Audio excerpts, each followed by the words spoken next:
Ano Bíblico 2022, hoje, 12 de janeiro. Gênesis, capítulo 37. Jacó habitou na terra de Canaã, onde seu pai tinha vivido como estrangeiro. Esta é a história da família de Jacó. Quando José tinha 17 anos, pastoreava os rebanhos com seus irmãos.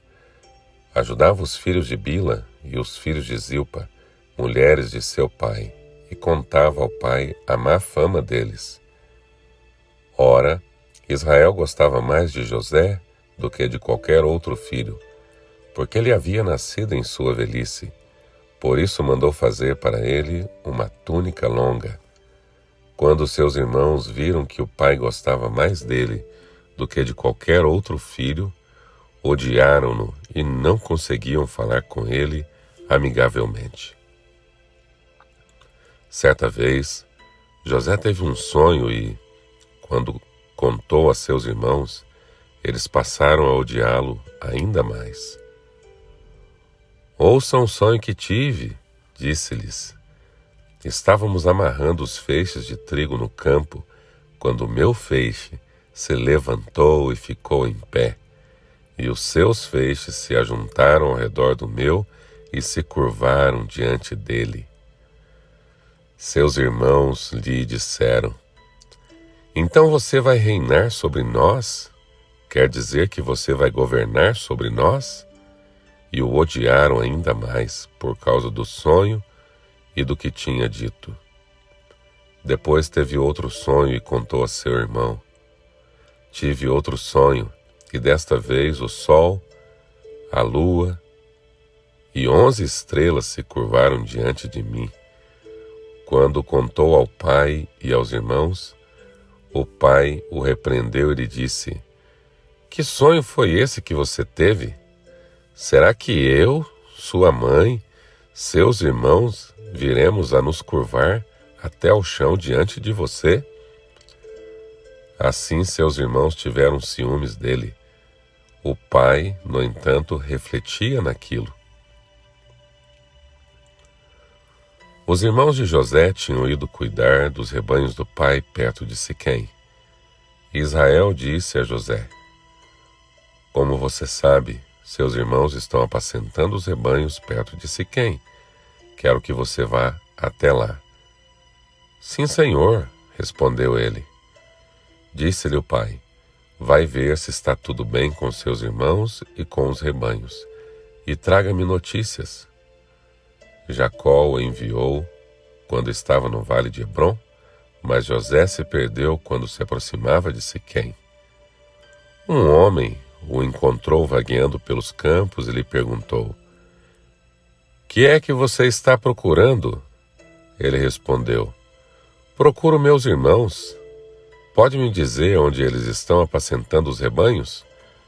Respondeu o homem: eles já partiram daqui. Eu os ouvi dizer: vamos para Dotã. Assim José foi em busca dos seus irmãos e os encontrou perto de Dotã. Mas eles o viram de longe e, antes que chegasse, planejaram matá-lo. Lá vem aquele sonhador, diziam uns aos outros. E agora?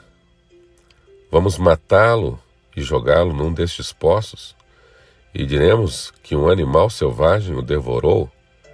Veremos então o que será dos seus sonhos.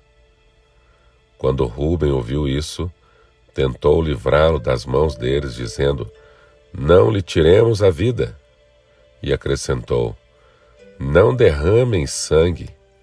Joguem-no naquele poço no deserto, mas não toquem nele. Rúben propôs isso com a intenção de livrá-lo e levá-lo de volta ao pai. Chegando José, seus irmãos lhe arrancaram a túnica longa, agarraram-no e o jogaram no poço, que estava vazio e sem água. Ao se assentarem para comer, viram ao longe uma caravana de ismaelitas que vinha de Gileade. Seus camelos estavam carregados de especiarias, bálsamo e mirra, que eles levavam para o Egito. Judá disse então a seus irmãos: Que ganharemos se matarmos o nosso irmão e escondermos o seu sangue? Vamos vendê-lo aos ismaelitas. Não tocaremos nele, afinal, é nosso irmão, é nosso próprio sangue.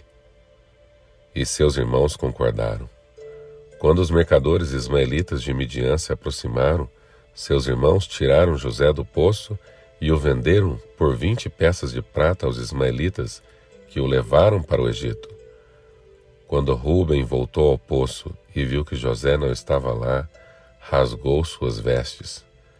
E voltando a seus irmãos, disse: O jovem não está lá, para onde irei agora? Então eles mataram um bode, mergulharam no sangue e a túnica de José e a mandaram ao pai com este recado: Achamos isto, veja se é a túnica de teu filho. Ele a reconheceu e disse: É a túnica de meu filho, um animal selvagem o devorou. José foi despedaçado. Então Jacó rasgou suas vestes, vestiu-se de pano de saco e chorou muitos dias por seu filho. Todos os seus filhos e filhas vieram consolá-lo, mas ele recusou ser consolado, dizendo: Não, chorando descerei à sepultura para junto de meu filho. E continuou a chorar por ele. Nesse meio tempo, no Egito, os midianitas venderam José a Potifar, oficial do faraó e capitão da guarda. Gênesis capítulo 38. Por essa época, Judá deixou seus irmãos e passou a viver na casa de um homem de Adulão chamado Ira. Ali Judá encontrou a filha de um cananeu chamado Suá e casou-se com ela. Ele a possuiu. Ela engravidou e deu à luz um filho, ao qual ele deu o nome de Er. Tornou a engravidar, teve um filho e deu-lhe o nome de Onã. Quando estava em Quezibe, ela teve ainda outro filho e chamou-o Selá. Judá escolheu uma mulher chamada Tamar para Er, seu filho mais velho. Mas o Senhor reprovou a conduta de Er, filho mais velho de Judá, e por isso o matou. Então Judá disse a Onã: Case-se com a mulher do seu irmão. Cumpra as suas obrigações de cunhado para com ela e dê uma descendência a seu irmão. Mas Onã sabia que a descendência não seria sua. Assim, toda vez que possuía a mulher do seu irmão, derramava o sêmen no chão para evitar que seu irmão tivesse descendência. O Senhor reprovou o que ele fazia, e por isso o matou também. Disse então Judá a sua nora Tamar: More como viúva na casa de seu pai até que o meu filho Selá cresça, porque pensou: ele também poderá morrer, como seus irmãos. Assim Tamar foi morar na casa do pai. Tempos depois morreu a mulher de Judá, filha de Suá. Passado o luto, Judá foi ver os tosqueadores do rebanho em Tímina com o seu amigo Ira, o adulamita. Quando foi dito a Tamar: seu sogro está a caminho de Tímina para tosquear as suas ovelhas, ela trocou suas roupas de viúva, cobriu-se com um véu para se disfarçar e foi sentar-se à entrada de Enaim, que fica no caminho de Tímina. Ela fez isso porque viu que, embora Selá já fosse crescido, ela não lhe tinha sido dada em casamento. Quando a viu, Judá pensou que fosse uma prostituta, porque ela havia encoberto o rosto. Não sabendo que era sua nora, dirigiu-se a ela à beira da estrada e disse: Venha cá, quero deitar-me com você. Ela lhe perguntou: O que você me dará para deitar-se comigo? Disse ele: Eu lhe mandarei um cabritinho do meu rebanho. E ela perguntou: Você me deixará alguma coisa como garantia até que eu mande? Disse Judá: Que garantia devo dar-lhe? Respondeu ela: O seu selo com o cordão e o cajado que você tem na mão. Ele os entregou e a possuiu, e Tamar engravidou dele. Ela foi, tirou o véu e tornou a vestir as roupas de viúva. Judá mandou o cabritinho por meio de seu amigo Adulamita, a fim de reaver da mulher sua garantia, mas ele não a encontrou. E perguntou aos homens do lugar: onde está a prostituta cultual que costuma ficar à beira do caminho de Enaim? Eles responderam: aqui não há nenhuma prostituta cultual. Assim ele voltou a Judá e disse: não a encontrei. Além disso, os homens do lugar disseram que lá não há nenhuma prostituta cultual. Disse Judá: fique ela com o que lhe dei. Não quero que nos tornemos motivo de zombaria. Afinal de contas, mandei a ela este cabritinho, mas você não a encontrou. Cerca de 3 meses mais tarde, disseram a Judá: sua nora Tamar prostituiu-se, e na sua prostituição ficou grávida. Disse Judá: tragam-na para fora e queimem-na viva. Quando ela estava sendo levada para fora, mandou o seguinte recado ao sogro: estou grávida do homem que é dono destas coisas. E acrescentou: veja se o Senhor reconhece a quem pertence este selo, este cordão e este cajado. Judá os reconheceu e disse: ela é mais justa do que eu, pois eu devia tê-la entregue a meu filho Selá. E não voltou a ter relações com ela. Quando lhe chegou a época de dar à luz, havia gêmeos em seu ventre. Enquanto ela dava à luz, um deles pôs a mão para fora. Então a parteira pegou um fio vermelho e amarrou no pulso do menino, dizendo: este saiu primeiro. Mas quando ele recolheu a mão, seu irmão saiu, e ela disse: então você conseguiu uma brecha para sair? E deu-lhe o nome de Pérez.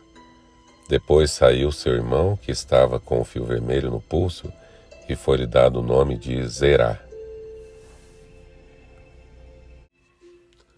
Gênesis capítulo 39. José havia sido levado para o Egito, onde o egípcio Potifar, oficial do faraó e capitão da guarda, comprou-o dos ismaelitas que o tinham levado para lá.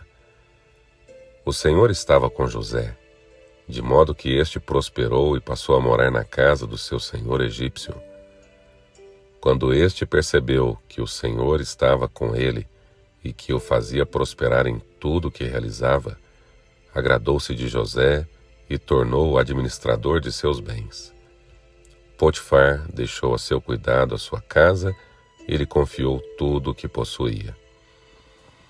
Desde que o deixou cuidando de sua casa e de todos os seus bens, o Senhor abençoou a casa do egípcio por causa de José. A bênção do Senhor estava sobre tudo que Potifar possuía, tanto em casa como no campo. Assim deixou ele aos cuidados de José tudo o que tinha, e não se preocupava com coisa alguma, exceto com sua própria comida. José era atraente e de boa aparência. E depois de certo tempo, a mulher de seu senhor começou a cobiçá-lo e o convidou: venha, deite-se comigo. Mas ele se recusou e lhe disse: meu senhor não se preocupa com coisa alguma de sua casa, e tudo o que tem deixou aos meus cuidados. Ninguém desta casa está acima de mim. Ele nada me negou a não ser a senhora, porque é a mulher dele. Como poderia eu, então, cometer algo tão perverso e pecar contra Deus? Assim, embora ela insistisse com José dia após dia, ele se recusava a deitar-se com ela e evitava ficar perto dela. Um dia ele entrou na casa para fazer suas tarefas, e nenhum dos empregados estava ali. Ela o agarrou pelo manto e voltou a convidá-lo: vamos, deite-se comigo. Mas ele fugiu da casa, deixando o manto na mão dela. Quando ela viu que, ao fugir, Ele tinha deixado o manto em sua mão. Chamou os empregados e lhes disse: Vejam, este hebreu nos foi trazido para nos insultar. Ele entrou aqui e tentou abusar de mim, mas eu gritei. Quando me ouviu gritar por socorro, largou seu manto ao meu lado e fugiu da casa. Ela conservou o manto consigo até que o senhor de José chegasse em casa. Então repetiu-lhe a história. Aquele escravo hebreu que você nos trouxe aproximou-se de mim para me insultar, mas quando gritei por socorro, ele largou seu manto ao meu lado e fugiu. Quando seu senhor ouviu que a sua mulher lhe disse: Foi assim que o seu escravo me tratou, ficou indignado. Mandou buscar José e lançou-o na prisão em que eram postos os prisioneiros do rei. José ficou na prisão, mas o Senhor estava com ele e o tratou com bondade, concedendo-lhe a simpatia do carcereiro. Por isso, o carcereiro encarregou José de todos os que estavam na prisão, e ele se tornou responsável por tudo o que lá sucedia. O carcereiro não se preocupava com nada do que estava a cargo de José, porque o Senhor estava com José e lhe concedia bom êxito em tudo o que realizara. Lembre-se, respondeu-lhe Jesus, como está escrito: nem só de pão viverá o homem, mas de toda a palavra que procede da boca de Deus. Querido Deus e amado Pai, abençoa este teu servo, esta tua serva, e que o Senhor nos faça próspero e nos abençoe como o Senhor abençoou José e o fez prosperar em tudo, em nome de Jesus. Amém.